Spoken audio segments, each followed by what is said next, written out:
Welcome to Bosco Campus Vision.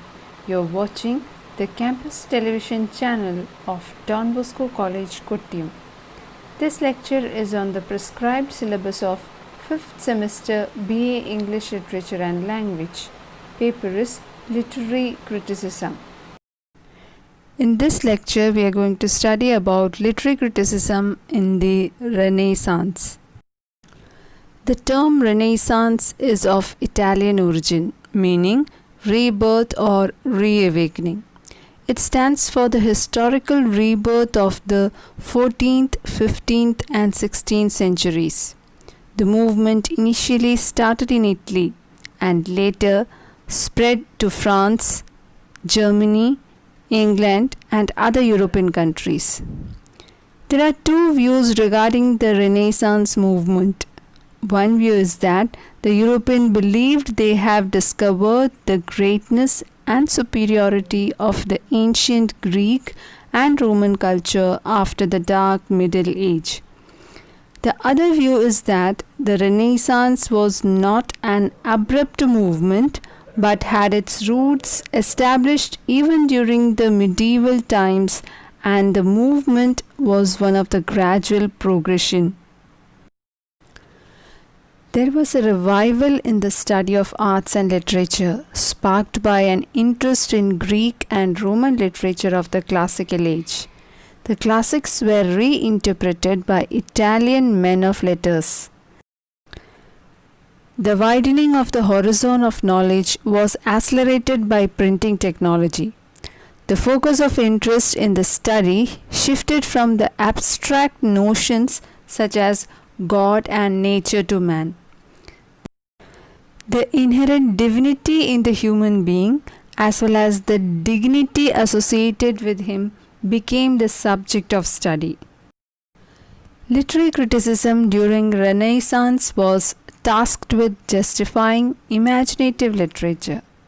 The basic belief was that the literature was the byproduct of theology or philosophy. Literature was not evaluated through criteria. The yardstick for judging poetry was neither literary nor critical. During the Renaissance, a large body of literature of the past was recovered, and the real task was to establish justifiable considerations by which these works could be justly estimated.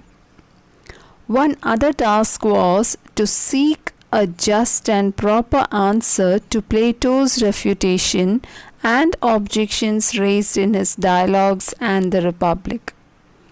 Many Renaissance scholars successfully answered these charges by blaming the artist and not the art.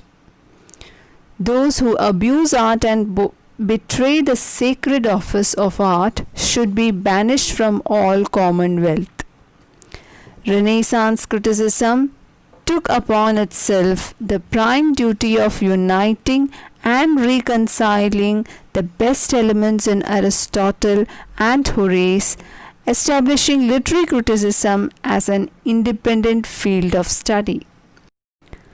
Prominent Renaissance critics are Petrarch, Scaliger, Minturno, Boccaccio, and the Italian Roberto and Castelvetro.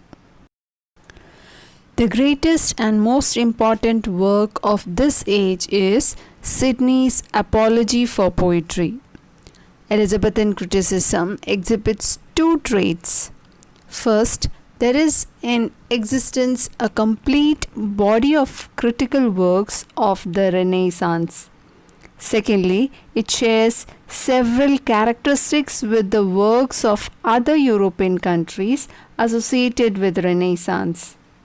English Renaissance is not an isolated phenomenon.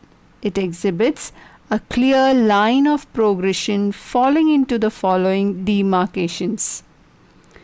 There are mostly rhetorical studies of literature in the first stage of evolution. Thomas Wilson's Art of Rhetoric, 1553, is probably the first work of criticism in English language. Roger Ascham's Schoolmaster, 1568, and Richard Tottle's Miscellany 1559 are two other important works. The English came to learn that form and style were important considerations in literary appreciation. It was during this period that English poetry was Italianized to a great extent. The second phase was a period when attention was paid to the metrics and metrical patterns in poetical composition. Art of English Poesy 1589 by Richard Puttenham and Discourse of English Poetry 1586 by Mary Webb are the earliest works on classification of meter and introduction of classical meters into the English language. The third stage is the stage of philosophical criticism. Among the most prominent works of apologetic criticism of this period, Sir Philip Sidney's An Apology for Poetry 1583, Thomas Campion's Art of English Poesy 1602, and Samuel Daniel's Defense of Rhyme 1605. The fourth stage belonged to the first half of the 17th century. Ben Jonson was an important figure during this period. He was a classicist. If Sidney taught poetry, then Jonson taught it. There is an unmistakable influence of Italian criticism here. This stage opens up a new dimension in English literary criticism when the French came on the scene. A patriotic spirit inspired this period. Some of its characteristic features were a devotion to the national cause, commitment to classicism in a pure form, and the faith that art should imitate nature. John Dryden, the poet laureate, was the presiding genius of this period. With its emphasis on humanism based on the idea that people are rational beings and its faith in the dignity and worth of the individual, the Renaissance was a period of intellectual ferment that prepared the ground for later thinkers who arrived on the literary scene during the period of Enlightenment. In this lecture, we studied literary criticism in the Renaissance. Do the given exercise and submit on time. Thank you.